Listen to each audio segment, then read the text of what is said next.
नमस्कार दोस्तों। आज एक मैं जितिया व्रत के कथा सुना रही हूँ, तो सुनिए और कथा सुन के हर तरह का पुण्य फल प्राप्त कीजिए। चलिए कथा सुनाती हूँ। एक बार नैमिषारण्य के निवासी ऋषियों ने संसार के कल्याणार्थी सूत जी से पूछा, हे सूत, कराल कालिकाल में लोगों के बालक किस तरह से दीर्घायु होंगे, सो कहिए। सूत जी बोले, जब द्वापर का अंत और कलयुग का आरंभ था, उसी समय बहुत सी शोकाकुल स्त्रियां ने आपस में सलाह की कि क्या इस कलयुग में माता के जीवित रहते पुत्र मर जाएंगे। जब वे आपस में कुछ निर्णय नहीं कर सकीं, तब गौतम ऋषि के पास पूछने के लिए गई। जब उसके पास पहुंची तो उस समय गौतम जी पूछने के लिए गई तो जब उनके पास पहुंची तो उस समय गौतम जी आनंद के साथ बैठे थे। उनके सामने जाकर उन्होंने नतमस्तक होकर झुकाकर प्रणाम किया। तदंतर स्त्रियों ने पूछा, हे प्रभु, इस कलयुग में लोगों के पुत्र किस तरह जीवित रहेंगे, इसके लिए कोई व्रत या तप तो कृपा करके बताइए। इस तरह उनकी बात सुनकर गौतम जी बोले, आपसे मैं वही बात कहूँगा जो मैंने पहले से सुन रखी है। गौतम जी ने कहा, जब महाभारत युद्ध का अंत हो गया और द्रोण पुत्र अश्वत्थामा के द्वारा अपने पुत्रों को मारा देखकर सब पांडव बड़ी दुखी हुए, तो पुत्र के शोक से व्याकुल होकर द्रौपदी अपनी सखियों के साथ ब्राह्मण श्रेष्ठ धौम्य के पास गई और उसने धौम्य से कहा, हे विपेंद्र, कौन सा उपाय करने से बच्चे दीर्घायु हो सकते हैं, कृपा करके ठीक ठीक कहिए। धौम्य बोले, सतयुग में सत्य वचन बोलने वाला, सत्य आचरण करने वाला समदर्शी जितवाहन नामक एक राजा था। एक बार वह अपनी स्त्री के साथ अपनी ससुराल गया और वहीं रहने लगा। एक दिन आधी रात के समय पुत्र के शोक से व्याकुल होकर स्त्री रोने लगी, क्योंकि वह अपने बेटे के दर्शन से निराश हो चुकी थी। उसका पुत्र मर चुका था। वह रोती हुई कहती थी, हाय, मुझे बूढ़ी माता के सामने मेरा बेटा मरा जा रहा है। उसका रुदन सुनकर राजा जितवाहन को मानो हृदय विदीर्ण हो गया। वह तत्काल उस स्त्री के पास गया और उससे पूछा, तुम्हारा बेटा कैसे मरा है। बूढ़ी ने कहा, गरुड़ प्रतिदिन आकर गांव के लड़कों को खा जाता है। इस पर दयालु राजा ने कहा, माता, अब तुम रो मत, आनंद से बैठो, मैं तुम्हारे बच्चे को बचाने का यत्न करता हूँ। ऐसा कहकर राजा उस स्थान पर गया जहाँ गरुड़ आकर प्रतिदिन मांस खाया करता था। उसी समय गरुड़ भी उस पर टूट पड़ा और मांस खाने लगा। जब अतिशय तेजस्वी गरुड़ ने राजा का बायां अंग खा लिया तो झटपट राजा ने अपना दाहिना अंग फेर कर गरुड़ के सामने कर दिया। यह देखकर गरुड़ ने कहा, तुम कोई देवता हो, कौन हो तुम, मनुष्य तो नहीं जान पड़ते। अच्छा, अपना नाम और कुल बताओ। पीड़ा से व्याकुल मन वाले राजा ने कहा, हे पक्षीराज, इस समय इस तरह के प्रश्न करना व्यर्थ है। तुम अपनी इच्छा भर मांस खाओ। यह सुनकर गरुड़ रुक गया और बड़े आदर से राजा के जन्म और कुल की बात करने लगा। राजा ने कहा, मेरी माता का नाम सभ्या और मेरे पिता का नाम शालिवाहन है। सूर्यवंश में मेरा जन्म हुआ है और जितवाहन मेरा नाम है। राजा की दयालुता देखकर गरुड़ ने कहा, हे महाभाग, तुम्हारे मन में जो अभिलाषा हो वह वर मांगो।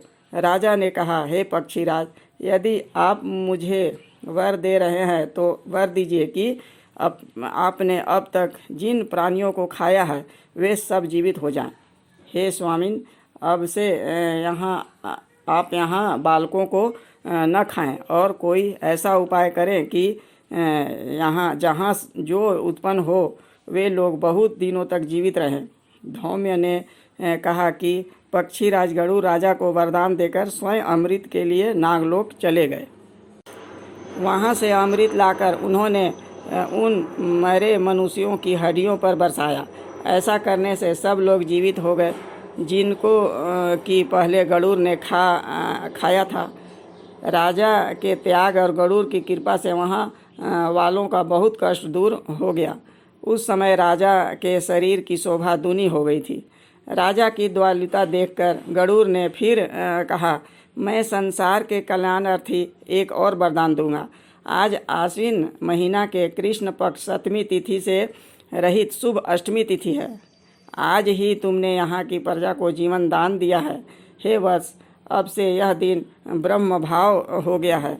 जो मूर्ति वेद से विविध नामों से विख्यात है, वहीं त्रैलोक्य की पूजित दुर्गा अमृत प्राप्त करने के अर्थ से जीवित पुत्रिका कहलाई।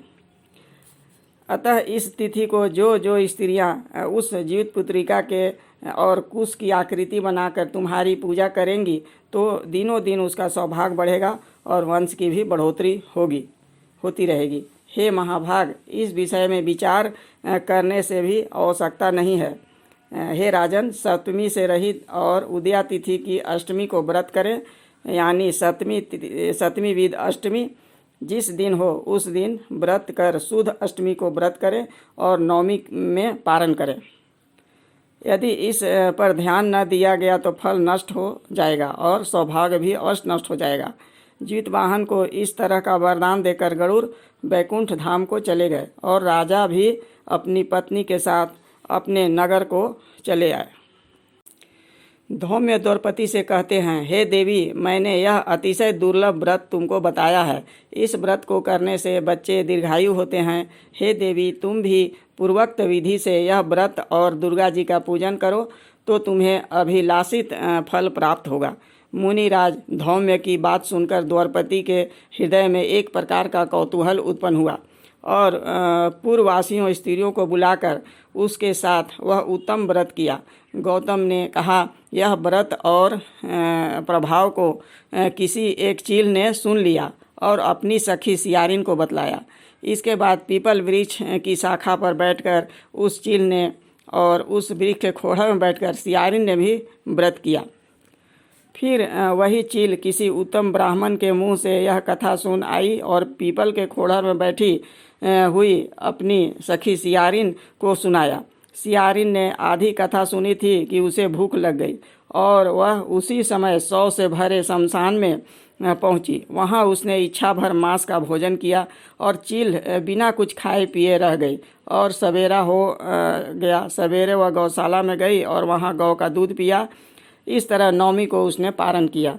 कुछ दिनों बाद वे दोनों मर गई और अयोध्या में किसी धनी व्यापारी के घर में जन्मी। संयोग से उन दोनों का जन्म लड़की के रूप में एक ही घर में हुआ। उसमें सियारिन जेठ हुई और चिल्ही छोटी हुई। वे दोनों बहनें अति शुभ लक्षणों से युक्त थी, इसीलिए बड़ी लड़की काशीराज के और छोटी लड़की उसके मंत्री के साथ गार्हपत्य अग्नि के सामने विधि पूर्वक ब्याही गई। पूर्व जन्म के कर्म फल से वह मृगनयनी रानी हुई। जिस किसी भी संतान को उत्पन्न करती वह मर जाती और पूर्व जन्म की बातों को स्मरण करने वाली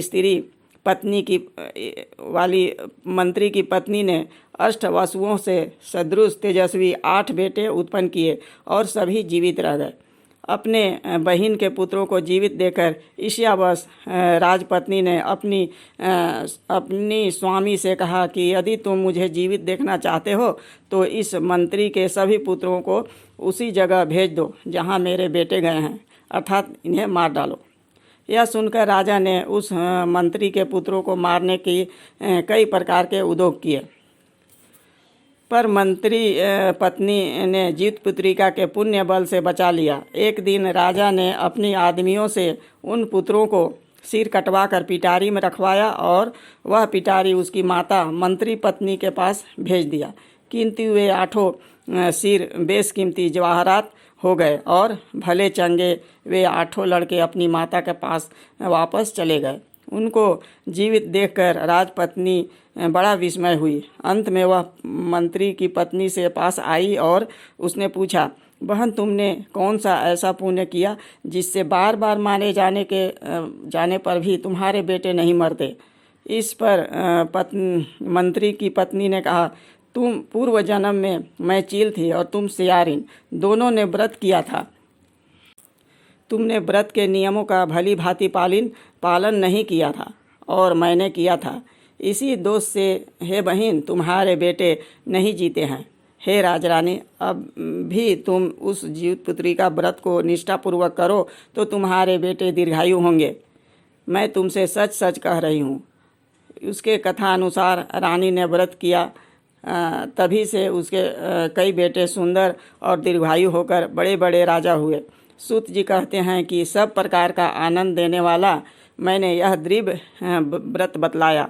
स्त्रियां चिरंजीवी संतान चाहती हों तो विधि पूर्वक यह व्रत करें। जय जितवाहन बाबा, जय जितिया माई।